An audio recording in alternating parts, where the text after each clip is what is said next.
Bismillahirrahmanirrahim. Assalamualaikum warahmatullahi wabarakatuh. Innal hamdalillah nahmaduhu wa nasta'inuhu wa nastaghfiruhu wa nastahdihi wa na'udzu billahi min shururi anfusina wa sayyiati a'malina. May yahdihillahu fala mudilla lahu wa may yudlilhu fala hadiya lahu. Asyhadu an la ilaha illallah wahdahu la syarika lahu wa asyhadu anna Muhammadan abduhu wa rasuluhu alladzi la nabiyya wa la rasula ba'da. Allahumma inna nas'aluka ilman nafi'a wa rizqan tayyiba wa amalan mutaqabbala.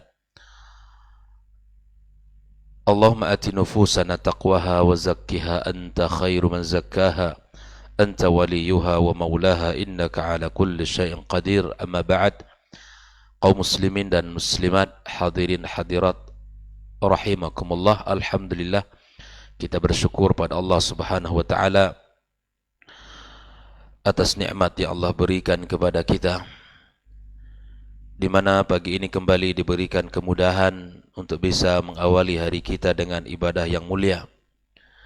Mudah-mudahan ibadah salat kita diterima Allah Subhanahu wa taala, serta ilmu yang kita pelajari memberikan kebaikan dalam kehidupan kita, di mana Rasulullah SAW memberikan kabar gembira kepada siapapun dari umatnya yang menjaga dua salat yang disebut dengan salat dan dengan salat al-bardain.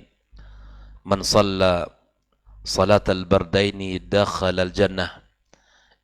Yang siapapun yang menjaga dua salat al-bardain, di antara salat yang waktunya dingin, yaitu salat subuh dan salat asar, dakhalal jannah, maka sungguh dia akan masuk ke dalam surga Allah Subhanahu wa taala. Nah, ikhwah fillah rahimakumullah, mudah-mudahan kita semua dikumpulkan Allah Subhanahu wa taala di dalam surganya, sebagaimana Allah kumpulkan kita di tempat yang mulia ini. Kemudian ucapan salat dan salam untuk Nabi besar Muhammad sallallahu alaihi wasallam. Mudah-mudahan kita semua senantiasa diberikan Allah Subhanahu wa taala taufik di dalam mengikutinya dan mencontoh dan meneladaninya sallallahu alaihi wasallam. Ikhwah fillah rahimakumullah, kembali kita pagi ini melanjutkan pembahasan kita tentang syarhu risalati fadlil Islam li samahati al-imam al-mujaddid Muhammad ibn Abdul Wahab rahimahullahu ta'ala rahmatan wasi'ah. Masih dalam pembahasan bab yang melanjutkan tentang di sini, di mana sahib al-muallif atau sahibul matan menukilkan satu hadis ya, dari Nabi sallallahu alaihi wasallam, dari sahabat Nabi yang mulia. Silakan untuk kita lihat di halaman 119 ya.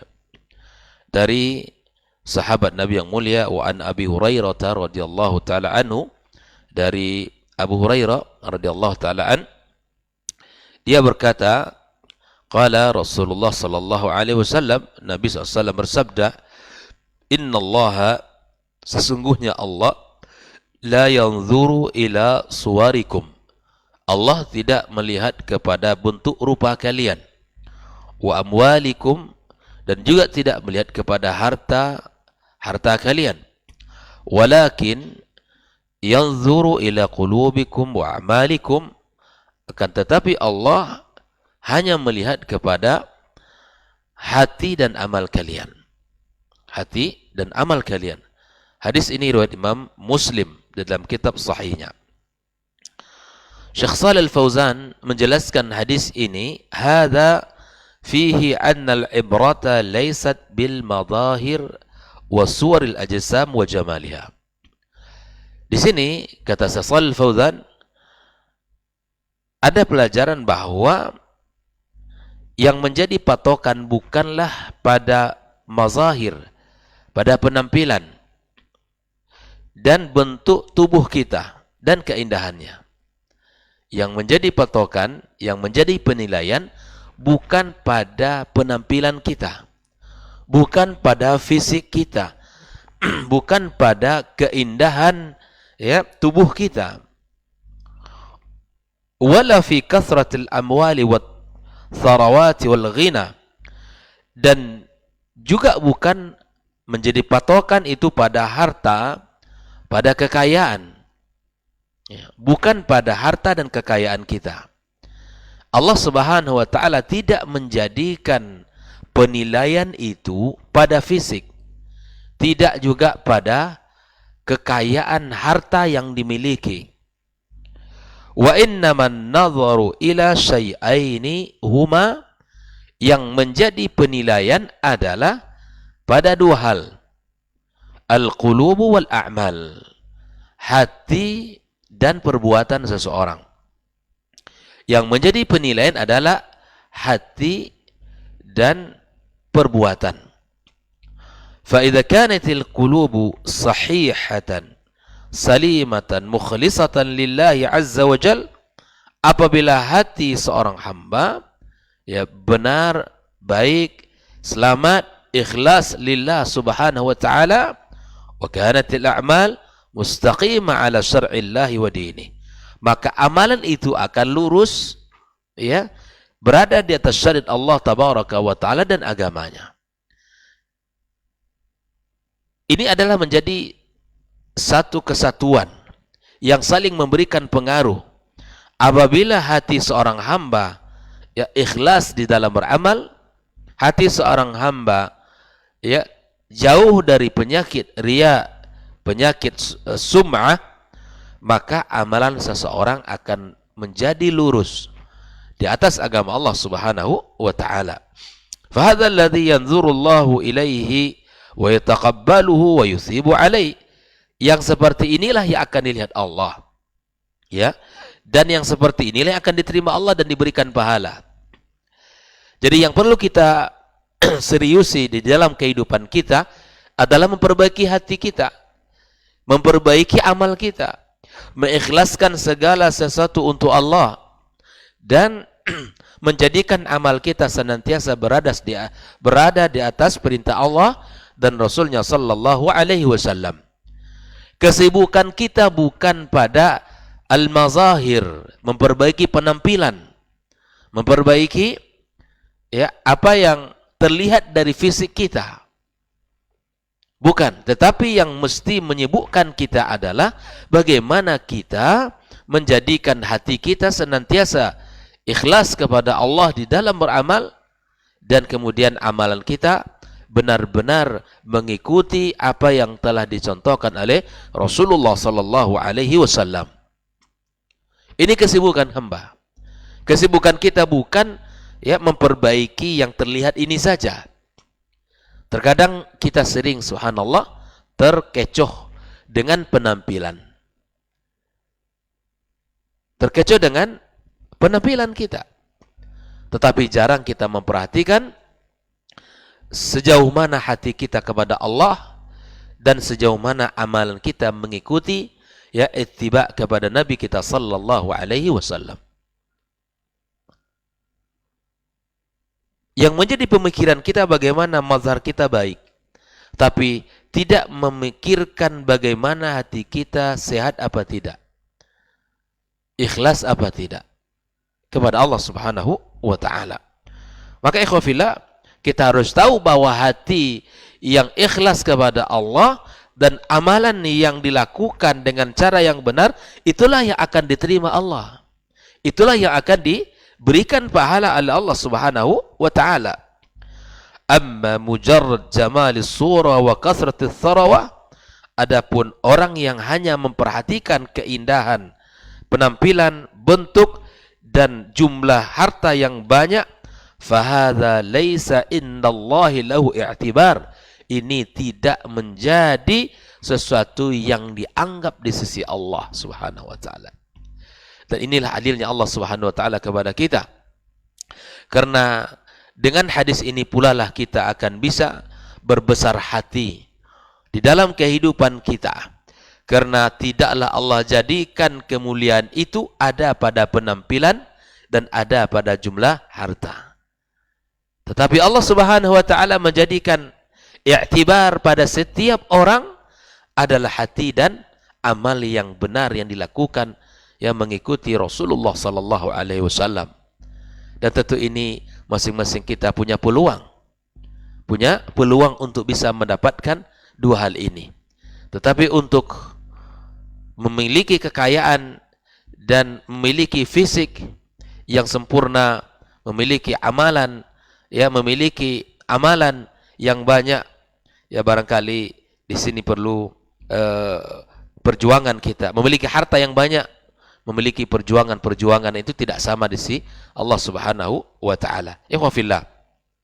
Betapa banyak orang yang secara penampilan ya sehat, walafiat, fisik ya tegar, kemudian badannya kuat, tapi tidak mampu melangkahkan kaki mereka ke rumah Allah Subhanahu wa taala. Tapi betapa banyak orang yang secara fisik ya tidaklah sesempurna mereka. Bahkan kakinya tinggal satu.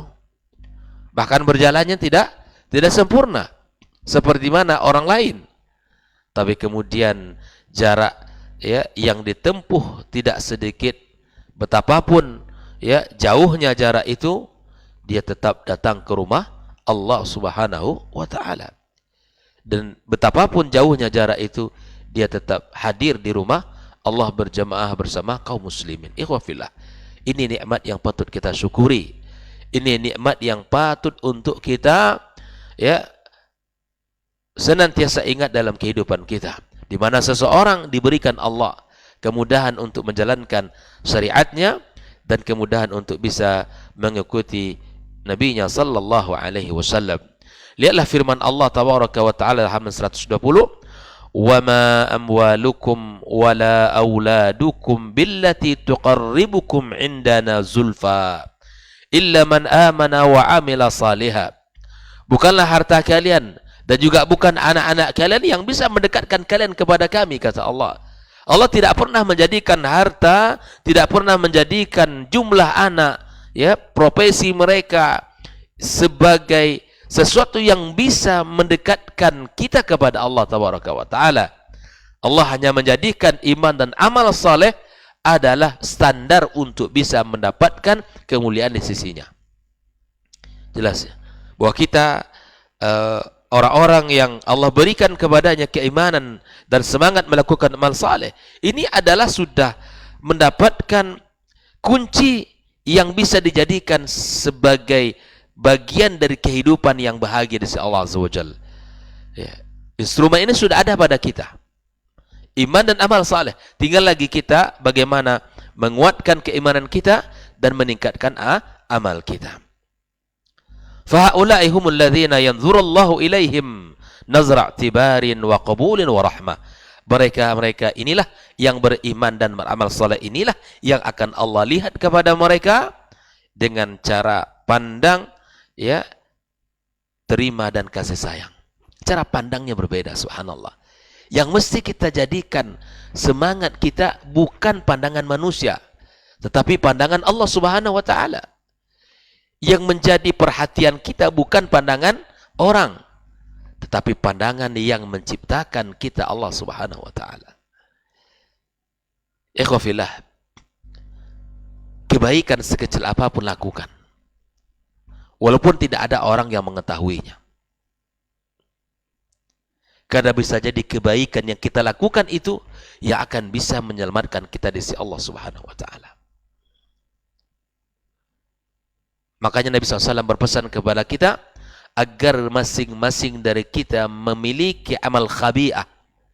Memiliki amal khabi'ah, amal rahasia antara kita dengan Allah Azza wa Jalla. Karena kita tidak menginginkan pandangan kita, pandangan orang kepada kita. Kita tidak menginginkan pujian orang kepada kita. Lihatlah Abu Bakar As-Siddiq radhiyallahu taala anhu, ikhwafillah. Setelah dia masuk Islam dan beriman kepada Allah dan Rasulnya sallallahu alaihi wasallam, maka dia membebaskan budak-budak yang ada di kota Mekah dengan harta yang ia punya. Dengan harta yang ia punya, dibebaskan budak-budak yang ada di kota Mekah. Bahkan ada yang mengatakan kepada Abu Bakar As-Siddiq radhiyallahu taala anhu, kenapa engkau tidak bebaskan budak-budak, orang-orang yang hebat, orang-orang yang kuat badannya, kenapa engkau bebaskan yang budak-budak ini? Subhanallah. Apa kata beliau? Yang ingin saya lakukan ya hanyalah untuk Allah Subhanahu wa taala. Saya tidak penting. Tidak peduli bagi saya orang memandang ya bahwa saya membebaskan budak atau bukan. Yang penting saya lakukan ini karena Allah Subhanahu wa taala. Walaupun mereka adalah orang-orang yang lemah, orang-orang yang tidak terpandang, tapi yang saya kerjakan bukan untuk mendapatkan pujian orang, tapi saya ingin mendapatkan pujian Allah Subhanahu wa taala. Lihat ikhwafillah, pelajaran mahal dari seorang sahabat Nabi yang mulia, ya, Abu Bakar As-Siddiq radhiyallahu taala anhu. Keikhlasan itu akan mengekalkan amal kita. Keikhlasan itu akan mengangkat derajat kita di sisi Allah Subhanahu wa taala. Lihatlah Abu Bakar As-Siddiq radhiyallahu taala anhu, keikhlasan yang ada di hatinya menjadikan dia seorang sahabat yang mendapatkan kedudukan di sisi Allah tabaraka wa taala dan mendapatkan kedudukan di sisi nabinya sallallahu alaihi wasallam. Momen-momen di dalam dakwah itu selalu hadirnya Abu Bakar As-Siddiq. Allah pilih beliau untuk menemani siapa? Rasulullah SAW. Dengan hartanya, dengan perjuangannya. Bahkan Nabi SAW itu ditemani oleh Abu Bakar As-Siddiq di saat beliau dalam perjalanan hijrah ke kota Madinah. Betapa banyak momen-momen yang mana Abu Bakar As-Siddiq mendapatkan kemuliaan itu, ikhwafillah. Lihatlah dengan keikhlasan dikekalkan kebaikan-kebaikan kita. Imam Malik rahimahullah ta'ala ketika menulis kitabnya Muwatta, maka seluruh orang datang memberikan nasihat bahwa kitab Muwatta sudah banyak ditulis, untuk apa lagi engkau tulis kitab itu? Tapi lihatlah apa yang dikatakan oleh beliau, maka lillahi yabqa wa maka li ghairihi yazul.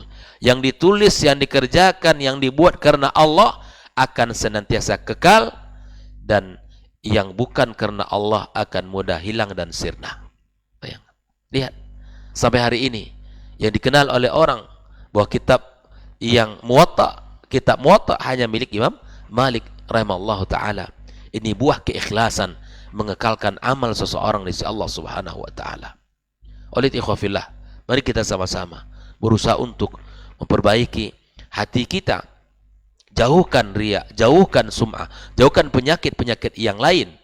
Yang ingin dikatakan kita orang berilmu, yang ingin dikatakan kita orang yang paling kaya, yang ingin dikatakan kita adalah orang yang paling bagus suaranya, orang yang paling kuat, orang yang paling berani, dan lain sebagainya. Jauhkan bab itu, agar amalan kita ini, ya, amalan kita ini diterima oleh Allah Subhanahu wa taala dan dianggap oleh Allah Azza wa Jalla. Namun ketika ya semua itu tidak bisa kita kawal dengan baik, maka dikhawatirkan amalan kita tidak diterima oleh Allah Subhanahu wa taala. Ikhwafillah rahimakumullah. Nah, ketika kita berbicara tentang dua hal ini, hati dan amal adalah menjadi kunci ya kebaikan bagi kita semuanya.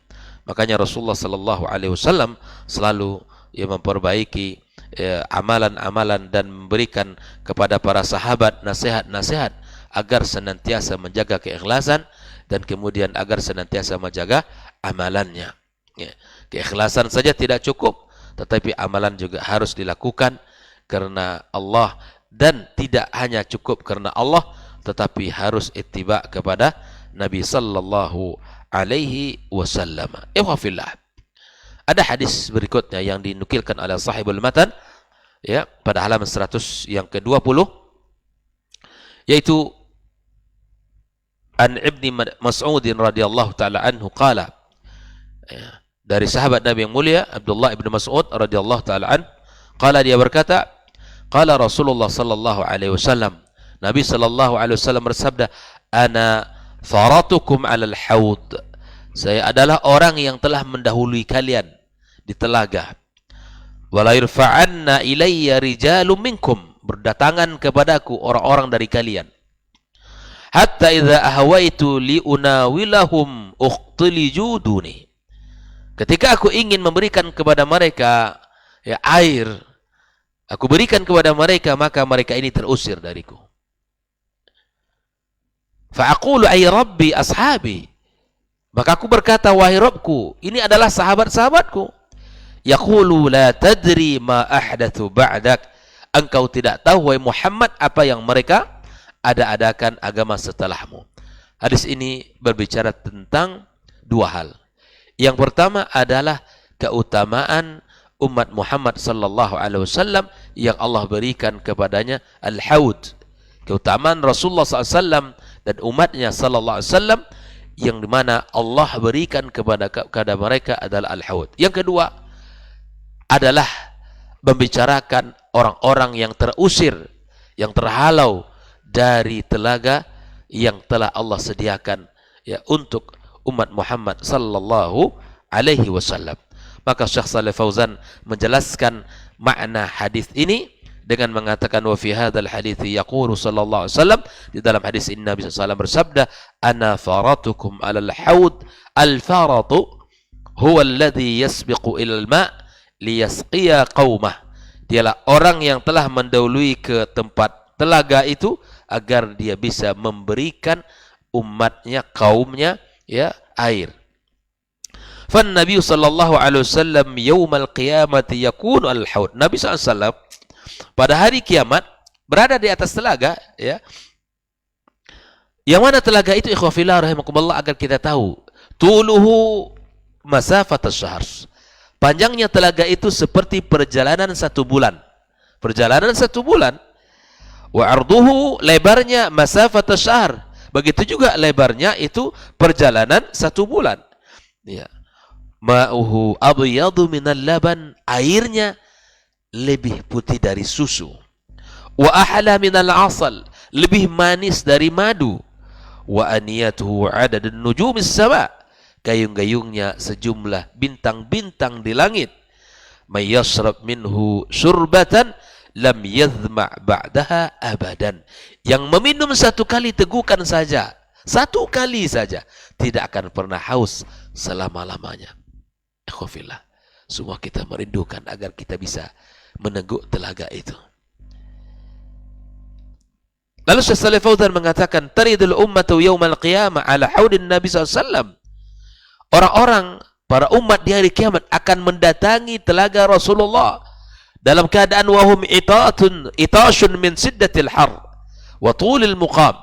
Mereka kehausan. Orang-orang datang dalam keadaan kehausan yang sangat luar biasa dikarenakan panasnya ya, wa tulil muqam, dan karena lamanya orang berdiri. Wahum bihajati ilal ma, mereka sangat butuh kepada air. Jangankan di akhirat, di saat dikumpulkan di padang mahsyar oleh Allah Azza wa Jalla ya, mereka, kita saja di dunia ini ketika kita lewat ya, berada di terik matahari yang sangat panas, kemudian berdiri yang begitu lama, kita butuh kepada air ya. Fayasqiyahum sallallahu alaihi wasallam biyadihi, maka Nabi SAW sendiri yang memberikan dengan tangannya. Illa man kana ghayyara dinahu, namun hal itu tidaklah didapatkan oleh siapa? Oleh orang-orang yang telah merubah-rubah agamanya sallallahu alaihi wasallam. Fa innahu yusrafu anil haud, mereka itu diusir, dipalingkan dari telaga Rasulullah sallallahu alaihi wasallam. Fa yaqulu Nabi sallallahu alaihi wasallam, ay rabbi ashabi, wahai Rabbku, mereka sahabat-sahabat saya. Fa yuqal innaka la tadri ma ahdatsu ba'dak, wahai Muhammad, engkau tidak tahu apa yang mereka ada-adakan setelah kamu.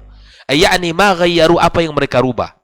Fahadha fihi dalilun, dalam hadis ini terdapat sebuah petunjuk ala anna man ittada'a fi dinillahi wa ghayyar, barang siapa yang melakukan perkara bid'ah dalam urusan agama Allah dan merubah agama Allah, fa innahu la yaridul hauda 'ala nabi sallallahu alaihi wasallam, maka dia tidak akan mampu dan tidak akan bisa untuk mendatangi telaga Rasulullah sallallahu alaihi wasallam. Wa la yariduhu illa ahlut tauhid wal ittiba', tidaklah yang bisa datang kepada telaga Rasul sallallahu alaihi wasallam, tidaklah ada yang bisa mampir singgah dan bisa minum kecuali ahlut tauhid wal ittiba', orang-orang yang memiliki tauhid yang benar, ahlut tauhid lillahi azza wa jal, wal ittiba'u lirrasul sallallahu alaihi wasallam, yang mengikhlaskan amalnya karena Allah azza wa jal dan yang mengikuti Nabi sallallahu alaihi wasallam.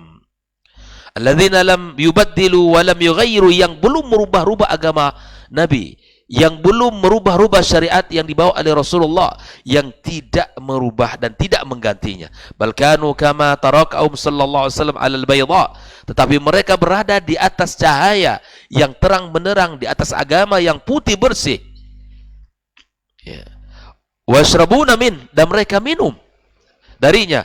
Isqihim Rasul sallallahu alaihi wasallam, min nabi yang mulia yang langsung memberikan air itu. Wa amma man ghayyara wa badala fa innahu wa in intasaba ila al-Islam. Adapun orang-orang yang merubah agama, yang mengganti-ganti syariat ini, walaupun dia menisbatkan dirinya kepada Islam, wa ila ittiba'ir Rasul, kepada ittiba' kepada Nabi sallallahu alaihi wasallam, fa innahu fi hadzal mauqif, dia dalam kondisi ini yusraf anil haud, dipalingkan dari telaga itu. Fahadha fi tahdhir minal bid'ah wal inhiraf wat taghyir fi dinillahi wad dhalal. Hadis ini memperingatkan kepada kita tentang bahayanya perkara bid'ah, bahayanya penyimpangan, bahayanya merubah-rubah agama Allah, dan bahayanya kesesatan. Jangan sampai di dalam beragama kita menjadi orang yang tidak berada di atas syariatnya Rasulullah sallallahu alaihi wasallam. Yang kedua, wa fi'il hatsu 'ala tamassuk bid-din sahih. Hadis ini juga memberikan kepada kita peringatan agar kita berpegang teguh dengan agama yang benar. Wasabat 'alaihi, kita betul-betul kokoh di atasnya. Wasabr 'alaihi ilal maut, dan bersabar menjalankan syariat ini sampai kita meninggal dunia. Hatta yarida 'ala Nabi sallallahu alaihi wasallam, sampai kita bisa datang ya kepada Nabi sallallahu alaihi wasallam, kepada haudnya. Wa hatta yashriba min haudi, sampai dia minum dari telaganya. Wal ikhtilaj al-akhdhu bi sur'ati wal man'i watar, yaitu ditarik dengan cepat, dilarang, diusir. Yutraduna 'anil wurud, mereka ini diusir dari orang-orang yang mampu untuk bisa mendapati telaga Rasulullah sallallahu alaihi wasallam. Inilah dua hadis yang bisa kita pelajari pagi ini. Yang pertama adalah hadis yang menekankan bahwa yang menjadi standar kemuliaan di sisi Allah ada dua, yaitu keikhlasan seseorang di dalam beramal, yaitu perkara hati. Yang kedua adalah semangat dia di dalam beramal dan mengikuti Rasulullah sallallahu alaihi wasallam, al-qalbu wal a'mal. Yang kedua hadis yang bicara tentang telaga Rasulullah sallallahu alaihi wasallam yang akan didatangi oleh orang beriman, dan yang kedua adalah orang-orang yang terusir, yang terhalau dari telaga itu, yaitu orang-orang yang melakukan perkara bid'ah dalam urusan agama, orang-orang yang tidak istiqamah di atas syariat Allah Subhanahu wa taala, mengganti dan menukar-nukar agama Allah Subhanahu wa taala dengan syariat yang lain. Semoga Allah Subhanahu wa taala berikan kepada kita kemudahan untuk bisa menjadikan senantiasa ikhlas di dalam amal kita, dan semangat di dalam melakukan ketaatan dan istiqamah di atas agama Allah Subhanahu wa taala yang mulia ini, dan kokoh di atasnya sampai kita meninggal dunia. Wassallallahu ala nabiyyina Muhammad wasallam. Subhanakallahumma bihamdika asyhadu an la ilaha illa anta astaghfiruka wa atubu ilaik. Wassalamualaikum warahmatullahi wabarakatuh.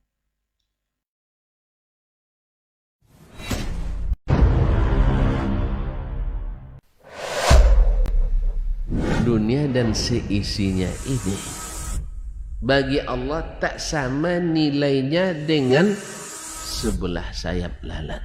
Barang siapa yang beramal untuk akhiratnya, Allah akan cukupkan baginya urusan dunia. Sayati zamanun 'alan nasi as-sabiru fihim qalqabit al-jamarah. Akan ada satu masa di akhir zaman yang berpegang teguh dengan agamanya seperti orang yang sedang memegang bara